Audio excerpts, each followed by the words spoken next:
টানা বৃষ্টিপাতে নাজুক হয়ে উঠছে ৩ পার্বত্য জেলার পরিস্থিতিও। বান্দরবানে গত ২৪ ঘন্টায় দেশের সর্বোচ্চ ২৯৫ মিলিমিটার বৃষ্টিপাত রেকর্ড করা হয়েছে। এতে তলিয়ে গেছে শহর এবং বিভিন্ন এলাকা। পানিবন্দী লাখো মানুষ, বন্ধ বিদ্যুৎ সরবরাহ। রাঙামাটির বিভিন্ন স্থানে পাহাড় ধস এবং সড়ক ভেঙে গেছে, তবে এতে কেউ হতাহত হয়নি।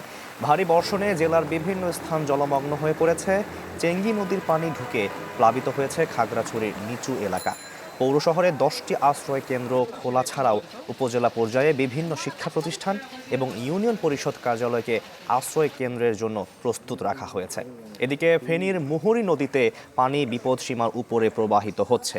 ফুলগাজীর উত্তর বরইয়া ও উত্তর দৌলতপুরে বাঁধ ভেঙে পানি ঢুকছে লোকালয়ে। পানি উন্নয়ন বোর্ড জানিয়েছে এরই মধ্যে 6টি গ্রাম প্লাবিত হয়েছে।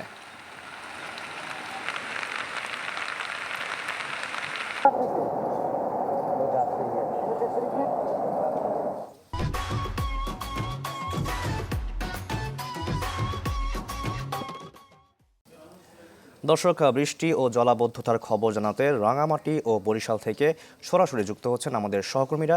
শুরুতে জেনে নেব রাঙামাটির খবর। সেখান থেকে যোগ দিচ্ছেন জিয়াউল হক। জিয়া। শাকিল, গত বুধবার থেকেই সারা দিনই গুড়ি গুড়ি বৃষ্টি, ভারী বৃষ্টি এবং বর্ষণ শুরু হয়েছে, যার প্রভাবে রাঙ্গামাটির প্রায় 48টি, গতকাল পর্যন্ত যে রিপোর্ট জেলা প্রশাসকের, যে 48টি স্থানে বিভিন্ন জায়গায় ছোট বড় ধস হয়েছে এবং এবং বিভিন্ন জায়গায় বাড়িঘর ভেঙে পড়ার তথ্য দিয়েছে এবং সড়কের যান চলাচল ব্যাহত হয়েছিল, মাটি ভেঙে পড়েছিল এবং কিছু জায়গায় সড়ক বিভাগের পক্ষ থেকে মাটি সরানোর কাজও শুরু হয়েছিল। আমরা দুপুরবেলা কথা বলেছিলাম জেলা প্রশাসক মোহাম্মদ মোশাররফ হোসেন খানের সাথে। তিনি জানিয়েছেন রাঙ্গামাটিতে 10টি উপজেলা, পৌরসভায় 19টি এবং সবকিছু মিলিয়ে 243টি আশ্রয় কেন্দ্র খোলা হয়েছে এবং যেখানে প্রায় 1200 মানুষ এখন পর্যন্ত আশ্রয় নিয়েছে। উনি একটি তথ্য জানিয়ে দিয়েছেন, যেটি হচ্ছে যে রাঙ্গামাটির নিম্ন অঞ্চল, যেটি বাগাইছড়ি, বিলাইছড়ি, জুরাইছড়ি, বরকল, কিছু এলাকা পানিতে তলিয়ে গেছে এখন পর্যন্ত পাহাড়ি ঢলের কারণে এবং সেসব এলাকায় যে মানুষজন রয়েছে তাদেরকে নিরাপদ আশ্রয় সরে যাওয়ার জন্য আশ্রয় কেন্দ্র মাইকিং করা হচ্ছে এবং একই সাথে তাদের 3 বেলা খাবারের ব্যবস্থা রাখার কথা তিনি জানিয়েছেন। একই সাথে রাঙ্গামাটির সড়ক বিভাগ, পৌরসভা, ফায়ার সার্ভিস এবং অন্যান্য যে ডিপার্টমেন্টগুলো আছে সবাই সমন্বিতভাবে কাজ করার কথা বলছেন। একই সাথে যাতে যে কোনো বড় বিপর্যয় যদি ঘটে সেক্ষেত্রে যাতে দ্রুতই এসব বিপদ মুক্ত করা যায় সেজন্য সবাইকে প্রস্তুত থাকার কথা তিনি জানিয়েছেন। একই সাথে যারা দুর্ভোগে এবং ঝুঁকিপূর্ণ এলাকায় বাস করছেন এখনো তারা কিন্তু কোনোভাবেই অনেকে আশ্রয় কেন্দ্র আসছেন না, তাদেরকে আশ্রয় কেন্দ্রে আনার জন্য তারা কাজ করছেন। একই সাথে রাঙ্গামাটি যে আবহাওয়া অফিসের তথ্য রয়েছে সেখানে গত 24 ঘন্টায় 145 মিলিমিটার বৃষ্টিপাত রেকর্ড করা হয়েছে রাঙ্গামাটিতে এবং এই বৃষ্টিপাতের বৃদ্ধির ফলে রাঙ্গামাটিতে একমাত্র জলবিদ্যুৎ কেন্দ্র, সেখানে কিন্তু তার উৎপাদন বৃদ্ধি পেয়েছে এই কর্ণফুলী জলবিদ্যুৎ কেন্দ্রে। শাকিল। জিয়াউল হক, আপনাকে ধন্যবাদ আমাদের সঙ্গে যুক্ত হওয়ার জন্য। টানা বৃষ্টিতে বরিশাল নগরীর বিভিন্ন সড়ক তলিয়ে দেখা দিয়েছে দুর্ভোগ। আরও খবর জানাতে সরাসরি যোগ দিচ্ছেন কাউসার হোসেন রানা। রানা।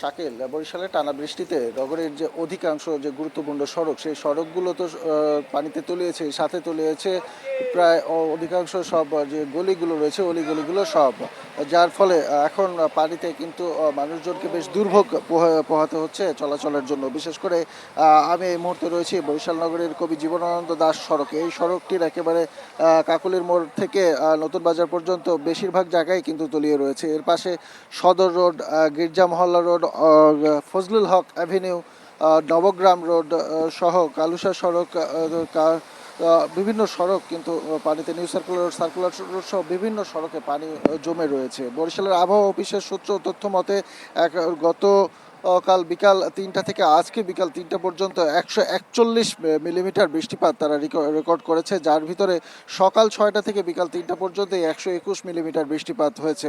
তো টানা এই বৃষ্টিপাতের কারণে এবং যেহেতু নদীতেও জোয়ার রয়েছে এবং সেই জোয়ারের পানি বৃদ্ধির কারণে এই দুর্ভোগ কিন্তু আরও বৃদ্ধি পেয়েছে। যদিও পানি উন্নয়ন বোর্ড বলছে যে পানি কমে যাওয়া, নদীর পানি কমে গেলে নগরীর যে পানি এটিও কিন্তু কমে যাবে, এমনটি বলছেন সিটি কর্পোরেশনের কর্মকর্তারাও।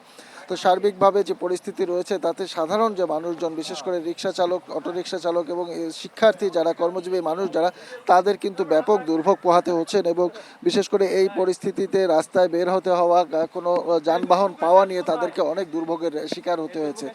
এই মুহূর্তে বৃষ্টি কিছুটা কম থাকলেও কিন্তু সারাদিনই বলা যায় যে মুষলধারায় বৃষ্টি হয়েছে এবং এই বৃষ্টিতে তাদের দুর্ভোগ চরমে উঠেছিল। তো এই ছিল বরিশালের পরিস্থিতি। শাকিব। রানা, আপনাকেও ধন্যবাদ আমাদের সঙ্গে যুক্ত হওয়ার জন্য। দর্শক, বৃষ্টি ও জলাবদ্ধতার খবর জানাতে রাঙামাটি ও বরিশাল থেকে সরাসরি যোগ দিয়েছিলেন আমাদের সহকর্মীরা। এদিকে ফেনীতে নদীর বাঁধ ভেঙে প্লাবিত হয়েছে কয়েকটি গ্রাম। আরও খবর জানাতে ফেনী থেকে সরাসরি যোগ দিচ্ছেন দিলদার হোসেন। দিলদার। প্রবল বর্ষণ ও উজান থেকে নেমে আসা পাহাড়ি ঢলে ফেনীর ফুলগাজী ও পশ্চিম উপজেলার 3টি স্থানে বাঁধ ভেঙে প্রায় 6টি গ্রাম প্লাবিত হয়েছে। আমি এখন যেখানে দাঁড়িয়ে আছি এটা হলো ফুলগাজী বাজার। আপনারা নিশ্চয় লক্ষ্য করছেন যে ফুলগাজী বাজারে প্রায় হাঁটু পরিমাণ পানি রয়েছে এখন। যে এই হাঁটু পরিমাণ পানি দুপুরের পর থেকে ফুলগাজী বাজার প্রবেশ করেছে এবং এই পানি এখন পর্যন্ত রয়েছে। আর যে বাঁধ ভাঙার পরে বিস্তীর্ণ এলাকা প্লাবিত হয়েছে এবং পাশাপাশি কৃষি এবং মৎস্য ক্ষয়ক্ষতি হয়েছে। প্রায় 300 হেক্টর রোপা আমন পানির নিচে তলিয়ে গেছে। 95টি পুকুরের প্রায় 30 মেট্রিক টন মাছ এবং 10 লক্ষ পোনা পানির তোড়ে ভেসে গিয়েছে। কৃষি মৎস্য বিভাগের প্রায় 45 লক্ষ টাকার ক্ষয়ক্ষতি হয়েছে। এছাড়া আজ পরিদর্শনে এসেছিলেন ফেনী জেলা প্রশাসক। তিনি আমাদেরকে জানিয়েছেন যে যে পানি উন্নয়ন বোর্ডের সাথে কথা বলে এখানে যে ধরনের প্রকল্প গ্রহণ করার বিষয় থাকে তা পানি শুকিয়ে গেলে প্রকল্প গ্রহণ করা হবে। স্থানীয় লোকজন অবশ্য অভিযোগ করেছেন পানি উন্নয়ন বোর্ড এবং বিষয়ে যে তারা প্রতি বছর তারা স্থায়ী বাঁধ নির্মাণের কথা বলে থাকেন, কিন্তু স্থায়ী বাঁধ নির্মাণ করা হচ্ছে না। স্থায়ী বাঁধ নির্মাণ না হওয়ার কারণে প্রতি বছর এই যে এসব এলাকা, বিস্তীর্ণ এলাকা প্লাবিত হয়, লক্ষ লক্ষ টাকার ক্ষয়ক্ষতি হয়ে থাকে। যার কারণে তারা স্থায়ী বাঁধ নির্মাণের জন্য দাবি জানিয়েছে। এ ছিল আমার সর্বশেষ। দিলদার, আপনাকেও অসংখ্য ধন্যবাদ আমাদের সঙ্গে যুক্ত হওয়ার জন্য। দর্শক, ফেনী থেকে যোগ দিয়েছিলেন আমাদের সহকর্মী দিলদার হোসেন।